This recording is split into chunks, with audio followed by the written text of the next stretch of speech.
మాజీ మావోయిస్టు సామాజిక కార్యకర్త గాదే ఇన్నయ్యపై ఎన్ఐఏ కేసు నమోదైంది. జాఫర్గఢ్లోని ఇన్నయ్యకు చెందిన అనాథాశ్రమంలో ఎన్ఐఏ సోదాలు చేసింది.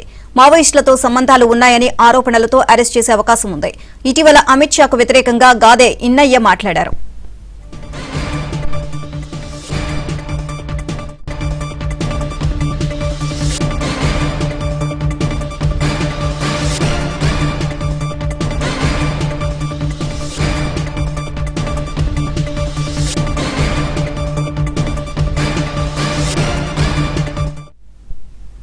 మాజీ మావోయిస్టు సామాజిక కార్యకర్త గాదే ఇన్నయ్యపై ఎన్ఐఏ కేసు నమోదైంది. జాఫర్గఢ్లోని ఇన్నయ్యకు చెందిన అనాథాశ్రమంలో ఎన్ఐఏ సోదాలు చేస్తుంది. మావోయిస్టులతో సంబంధాలు ఉన్నాయని ఆరోపణలతో అరెస్ట్ చేసే అవకాశం ఉంది. ఇటీవల అమిత్ షాకు వ్యతిరేకంగా గాదే ఇన్నయ్య మాట్లాడారు. ఇదే అంశానికి సంబంధించి మరిన్ని అప్డేట్స్ మా కరెస్పాండెంట్ నవీన్ అడిగి తెలుసుకుందాం. నవీన్, గాదే ఇన్నయ్యపై ఎన్ఐఏ కేసు నమోదు చేసినట్లుగా తెలుస్తుంది. ఓవరాల్ గా అప్డేట్స్ ఏంటి? నీలిమ, ఇటీవల మావోయిస్టు నేత హిడ్మా ఎన్కౌంటర్ తర్వాత మాజీ మావోయిస్టు సామాజిక కార్యకర్త అయినటువంటి గాదే ఇన్నయ్య చాలా ఉద్వేగభరిత ప్రసంగం చేశారు. అక్కడ హిడ్మా వాళ్ళ ఛత్తీస్గఢ్ లో ఉన్నటువంటి హిడ్మా తల్లిని కలిశారు. అక్కడ ఉన్నటువంటి స్థానిక మీడియాతో కావచ్చు, మన స్టేట్ మీడియాతో కావచ్చు, లోకల్ మీడియాతో, యూట్యూబ్ ఛానళ్లలో చాలా కీలకమైనటువంటి ఉద్వేగభరితమైనటువంటి ప్రసంగం చేశారు. ఇదే క్రమంలో కేంద్ర హోంమంత్రి అమిత్ షాను కూడా ఆయన తప్పుపడుతూ చాలా ప్రసంగాలు చేసినటువంటి పరిస్థితి ఉంది. అయితే ఈ నేపథ్యంలోనే ఆయన పైన ఎన్ఐఏ ఫోకస్ పెట్టింది. కేంద్ర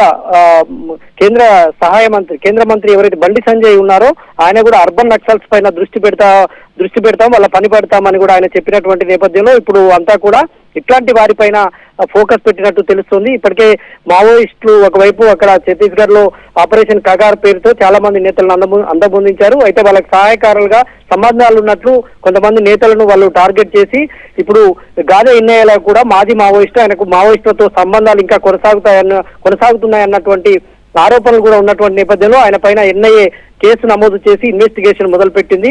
ఆయనకు ఉన్నటువంటి జనగామ జిల్లా జాఫర్గఢ్ సమీపంలో ఉన్నటువంటి మాయిల్లు ఆశ్రమంలో ఎన్ఐఏ అధికారులు సోదాలు చేస్తున్నట్టు తెలుస్తోంది. అక్కడ 200 మంది పైచిలకు అనాథ పిల్లలతో గాదే ఇన్నయ్య భార్య కలిసి ఆశ్రమం నిర్వహిస్తున్నారు. ఆ ఆశ్రమంలో సోదాలు నిర్వహిస్తున్నట్టు తెలుస్తోంది. ఇప్పటికే ఆయనకు పలుమార్లు నోటీసులు కూడా ఎన్ఐఏ జారీ చేసింది. ఆయన చేసినటువంటి ఆరోపణలకు అంటే ఆయన కేంద్ర హోంమంత్రి అమిత్ షాను తప్పుపడుతూ చాలా సందర్భాల్లో మాట్లాడారు.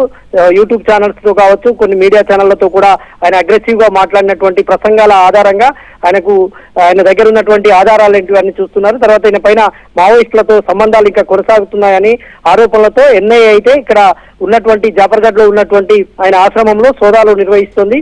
ఆయనను ఇవాళ కానీ రేపు కానీ అరెస్ట్ చేసేటువంటి అవకాశాలు అయితే కనిపిస్తున్నాయి. ఇప్పటికే పోలీసులు కూడా అక్కడికి చేరుకొని స్థానికులు ఎవరు అక్కడికి ఆశ్రమంలోకి రాకుండా ఇక్కడ స్థానిక పోలీసులు కట్టుదిట్టమైనటువంటి భద్రత ఏర్పాట్లు చేశారు. మరోవైపు ఎన్ఐఏ అధికారులు లోపల సోదాలు చేస్తున్నటువంటి పరిస్థితి అయితే ఉంది. నీలిమ, నవీన్, ఈ సోదాల్లో ఇప్పటి వరకు ముఖ్యమైన ఆధారాలు ఏమైనా సేకరించారా అధికారులు?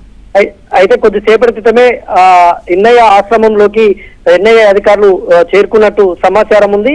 పూర్తి స్థాయిలో అక్కడ ఆశ్రమం నిర్వహణ ఎలా జరుగుతుంది, ఎవరెవరి సహాయం అందుతోంది, ఇక్కడికి ఎవరెవరు వస్తున్నారు, తరచూ ఏంటన్నటువంటి విషయాలపైన ఆరా తీస్తున్నట్టు తెలుస్తుంది. ఈ ఆశ్రమం నిర్వహణ వెనక ఉన్నటువంటి ఉద్దేశం ఏంటి అనేటువంటి కోణంలో కూడా విచారణ జరుపుతున్నట్టు తెలుస్తుంది. వాస్తవంగా గాదే ఇన్నయ్య ఆయన భార్య గతంలో మావోయిస్టులలో పనిచేశారు. ఇన్నయ్య మావోయిస్టు ఉద్యమంలో ఉన్నప్పుడే బాంబు అమరుస్తున్నటువంటి క్రమంలో ఆయన చెయ్యి కూడా పోగొట్టుకున్నటువంటి నేపథ్యం. ఆ ఒంటి చేయితోటే ఆయన భార్య ఇక్కడ ఒక ఆశ్రమాన్ని అయితే నిర్వహిస్తున్నారు. అందులో అనాథ పిల్లలకు సంబంధించినటువంటి వారిని కూడా తీసుకొచ్చి అందులో అడ్మిషన్ చేసి భోజనం ఏర్పాట్లు, వసతి ఏర్పాట్లతో పాటు అక్కడ ఎడ్యుకేషన్ కూడా స్థానిక పాఠశాలల్లో వాళ్ళకు ఎడ్యుకేషన్ కూడా అందిస్తున్నటువంటి సందర్భం ఉంది. చాలా ఏళ్లుగా ఈ ఆశ్రమం కొనసాగుతుంది. ఈ ఆశ్రమంలో పనిచేసినటువంటి వాళ్ళు ఇప్పటికే చాలా ఉద్యోగాల్లో కూడా ఉన్నారు. అయితే వారికి అందరికి కూడా అంటే ఇక్కడ ఈ ఆశ్రమం నిర్వహణ వెనుక ఉద్దేశం ఏంటి, ఎవరెవరు దీని వెనుక ఉన్నారనేటువంటి కోణంలో కూడా పూర్తి స్థాయిలో అంటే మావోయిస్టులకు సంబంధించినటువంటి సంబంధాలు ఎలా ఉన్నాయి, ఎవరెవరు ఈయనతో టచ్ లో ఉన్నారు అనేటువంటి విషయాలను కూడా పూర్తి స్థాయిలో ఆరా తీసేటువంటి అవకాశం ఉంటుంది. అయితే ఇప్పటికే సమాచారం అయితే పూర్తి స్థాయిలో ఎన్ఐఏ అధికారులు సేకరిస్తున్నారు. ఇటీవల కాలంలో గాదే ఇన్నయ్య ఆపరేషన్ కగార్ పైన చాలా తీవ్రమైనటువంటి వ్యాఖ్యలు చేస్తూ వస్తున్నారు. ఎప్పుడైతే ఆపరేషన్ కగార్ ఛత్తీస్గఢ్ లో ప్రారంభమైందో అక్కడ జరిగినటువంటి ప్రతి ఎన్కౌంటర్ మీద కూడా గాదే ఇన్నయ్య స్పందిస్తూ వస్తున్నారు. చాలా సందర్భాల్లో కీలకమైనటువంటి ఉమ్మడి వరంగల్ జిల్లాకు సంబంధించినటువంటి తెలంగాణకు సంబంధించినటువంటి నేతలు కూడా ఆపరేషన్ కగార్ లో జరుగుతున్నటువంటి ఆ ఎన్కౌంటర్లలో చనిపోయినటువంటి నేపథ్యంలో వాళ్ళ అంత్యక్రియలకు కూడా ఆయన హాజరవుతూ వాళ్ళ అమరుల కుటుంబాలకు ఎవరైతే చనిపోయినటువంటి కుటుంబాలకు ఉన్నాయో వాళ్ళకు మద్దతు తెలుపుతూ అక్కడ వాళ్ళకు భరోసానిస్తూ వాళ్ళ కుటుంబాలను కూడా ఈయన పరామర్శిస్తూ వస్తున్నారు. తర్వాత అమరవీరుల బంధుమిత్రుల కుటుంబాలతో కూడా ఈయన టచ్ లో ఉంటున్నటువంటి నేపథ్యంలో ఈయనకు మావోయిస్టులతో సంబంధాలు ఉన్నాయన్నటువంటి కోణంలో విచారణ జరుపుతున్నట్టు తెలుస్తుంది. బండి సంజయ్ చెప్పినట్టుగా ఏదైతే అర్బన్ నక్సల్స్ అంటే ఇక్కడ ఉండి మైదాన ప్రాంతాల్లో ఉండి పట్టణాల్లో ఉండి నక్సల్స్ కు సహకారం ఇస్తున్నటువంటి వాళ్ళ అర్బన్ నక్సల్స్ గా గుర్తిస్తామని ఆయన చెప్పారు. ఇక అర్బన్ నక్సల్స్ పని కూడా పడతామని ఆయన చెప్పినటువంటి నేపథ్యంలో ఇప్పుడు ఎన్ఐఏ సోదాలు జరుగుతున్నాయి. ఎన్ఐఏ సోదాలు గాదే ఎన్ఐఏ ఇంట్లో జరగడంతో పెద్ద ఎత్తున ఆయనకు సంబంధించినటువంటి మద్దతుదారులు కూడా కొంత ఆందోళన వ్యక్తం చేస్తున్నారు. ఎందుకంటే ఆయన మాజీ మావోయిస్ట్ తో పాటు సామాజిక సేవా కార్యక్రమాలు కూడా కొనసాగుతున్నటువంటి నేపథ్యంలో ఆయనకు సహాయ సహకారాలు అందిస్తున్నటువంటి వారిపైన కూడా ఎన్ఐఏ ఫోకస్ చేసేటువంటి అవకాశం ఉండడంతో వాళ్ళంతా కూడా కొంత ఆందోళన వ్యక్తం చేస్తున్నటువంటి పరిస్థితి అయితే కనిపిస్తోంది. Neelima. Right, thank you Naveen.